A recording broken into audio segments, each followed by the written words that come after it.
Cher ami, soirée magnifique grâce à vous. 1000 grâces et affectueuses pensées. Pièce superbe, acteur admirable, vous la plus belle, parfaite. Moins chaud sur les costumes, plus casard que féerique. Raté. Le vôtre du second, à plume, affreux. Il vous gonfle le visage. La traîne, miteuse. Tout ceci manque de luxe. Le décor, mauvais. On veut voir les jardins d'Armide. On trouve une mine de charbon désaffectée. Et puis pourquoi, voire si mesquin, ne pas utiliser toute votre scène? Toujours réduire vos actes à des levées de rideau, ratatiner tout. Êtes-vous fatigué? Pas assez de féerie dans ce décor. Des projections de fleurs, de grâce. Vous vous traînez dans le coaltar, on imaginait des roses. Il faudrait plus de musique. Cette pièce, comme toutes les grandes pièces, est sur la pente opéra. Plus de bruit d'atmosphère.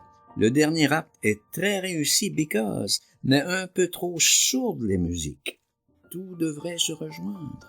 Voix et musique, ne jamais oublier que l'homme chantait avant de parler. Le chant est naturel, la parole est apprise.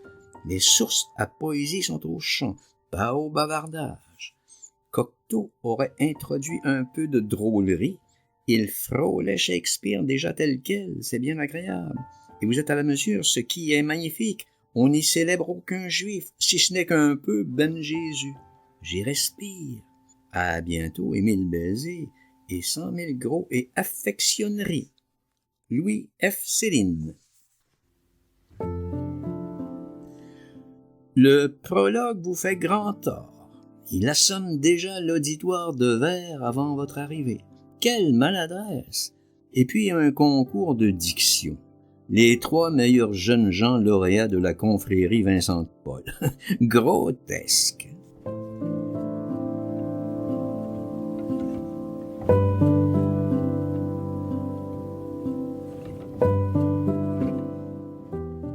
Cher Marie, ne te désiste pas toi aussi.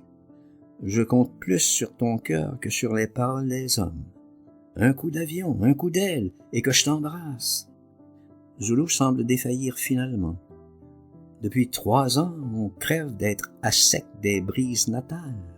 Tu penses, tu ne verras pas des gens tristes, ne redoute rien, plein d'histoires marrantes au contraire, et je t'assure, bien inédites. Et puis aucun risque, je t'affirme. Il y a des touristes français plein les rues de Copenhague. Je te céderai mon lit s'il le faut. J'irai recoucher en prison pour te faciliter les choses, au pire. Mais l'hôtel d'Angleterre et sa réputation mondiale sont là pour un coup, j'imagine. N'attends pas l'effroi. Bien entendu, je ne dirai rien de ta venue, et tu sais que je peux me taire. Autant que je t'aime, ce n'est pas peu dire. Ton fidèle et bien affectueux Ferdinand.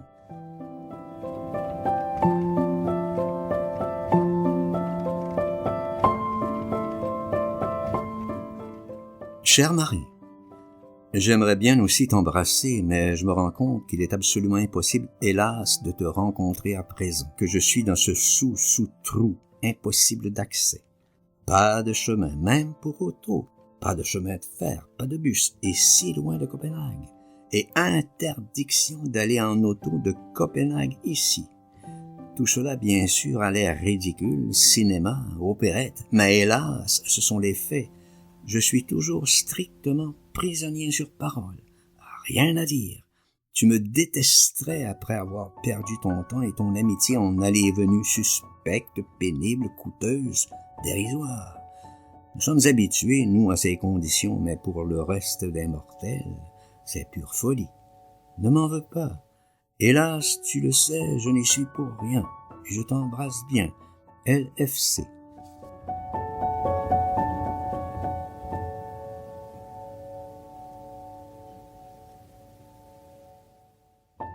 Chère Marie, je suis aussi bien désolé, mais que faire?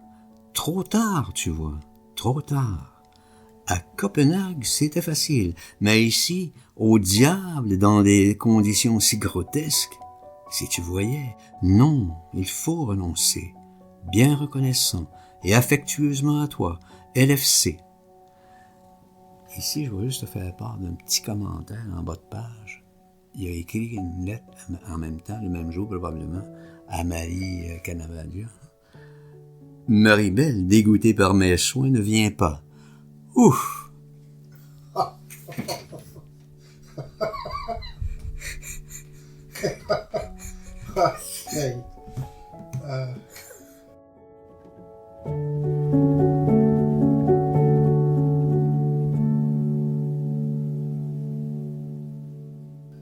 Chère Marie, cet écho me ravit, me porte au nu.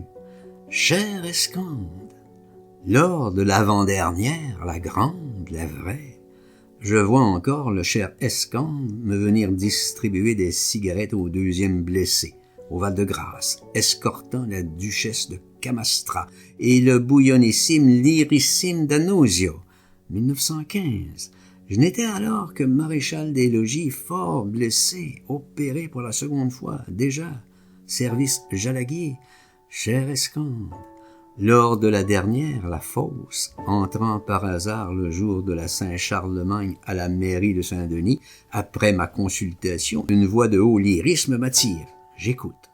Je monte, tout un parterre, l'ambassade d'Allemagne au grand complet, cette ode, la chanson de Roland. Qui Roland? Escande, cher Escande, toujours sur la brèche au parapet du sublime. Et maintenant, le voici président. C'est le moins, par Turpin, par Abbé studieux, qu'il pense au sort infime de celui qui joue toujours du corps au mauvais moment et sur la mauvaise scène. Quand on est président, chevalier, etc., peu cher, on a de sacrées relations. Qu'il monte ou me fasse ôter donc l'article 75 et le mandat qui me pend encore au cul. Et je lui jouerai un de ces sons du corps. On l'entendra jusqu'à l'Oural.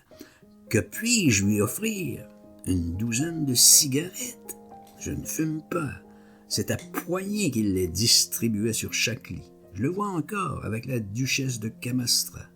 Chère Escande, j'ai dû avoir droit à 2 poignées. Je venais d'être médaillé militaire. Je t'aime, je vous aime tous. LF Céline.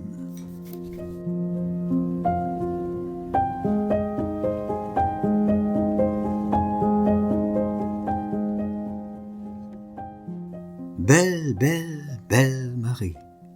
Tu n'as rien à rater à pas venir. Tu te serais enquiquiné à périr. Ce patelin est mortel. J'espère que tu as déjà préparé ton voyage vers un continent possible. Je prendrais bien une place de petit chien chez toi. Je te lécherai quand tu serais triste. Mais tu es comme les autres, enchaîné à ton bidet porphyre, tes manets, ton boudoir païva. Tu seras le désir assassiné.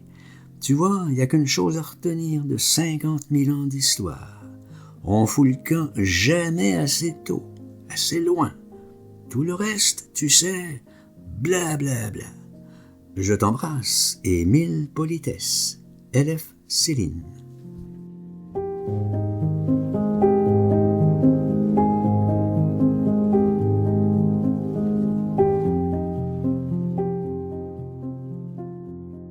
Chère Marie, te voilà revenu sur le théâtre de tes exploits.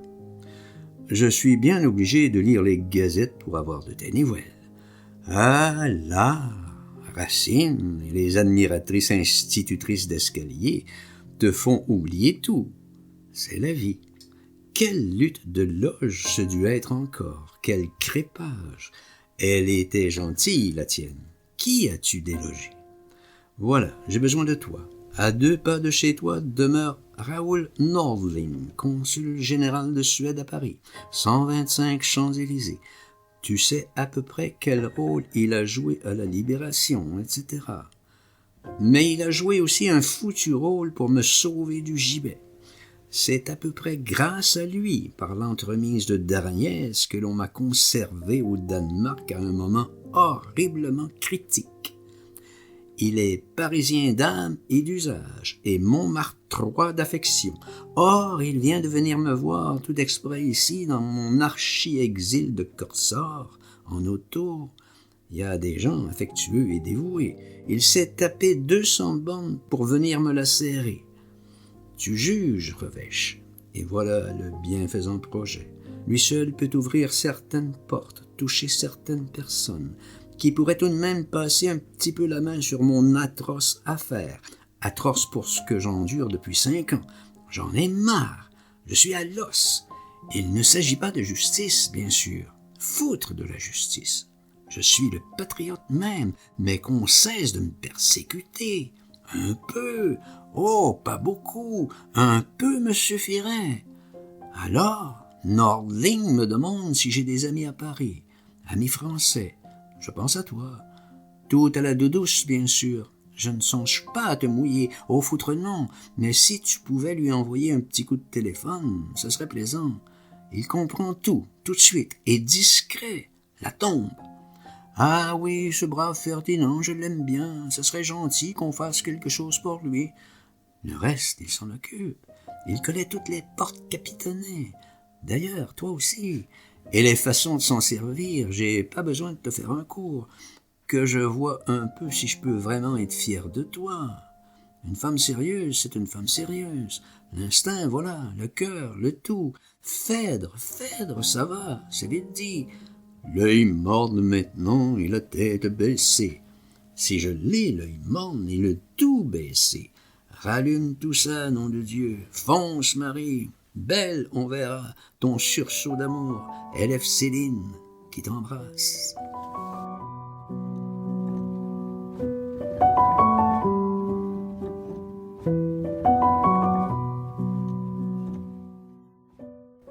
Chère Marie, reçu ta lettre à l'instant.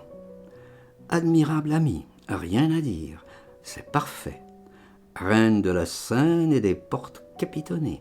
J'apporte les situations, à toi le texte, les répliques, l'apothéose ou la guillotine. Tu vas voir, j'applaudirai de toute façon, pendu, décollé ou triomphal. Je t'embrasse. LFC.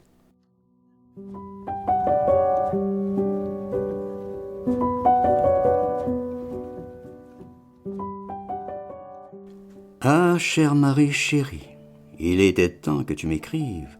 L'encre commence à geler par ici. J'étais en panne de te répondre. Certes, je vais écrire à maître Doublet s'il peut quelque chose. 1000 grâces et gratitude. Que l'on m'en a promis des choses. Rien n'est advenu. Depuis 7 ans que le poteau m'attend. Poteau-sur-Seine, pour moi la ville, la France. Et je suis né à Courbevoie, tu le sais, 1894, au mois de mai, ma jolie, et grelotté à 47 ans en Baltique. Même que Lucette, plus vicieuse que moi, y prend encore 2 bains par jour, à travers la glace, trésor. Le tempérament des femmes m'a toujours étonné. Quel brasier là-dedans! J'ai tout, tu sais, le cirque, la danseuse, la chienne, 12 chats, la ménagerie, même un hérisson, et 30 ou 40 mésanges. Je t'envoie une photo récente de la police, mon Pénabert pas cher. Jamais j'ai été tant photographié. Moi qui suis voyeur dans l'âme, pas scénique du tout, j'aurais tout subi. Et je t'aime, et je t'embrasse.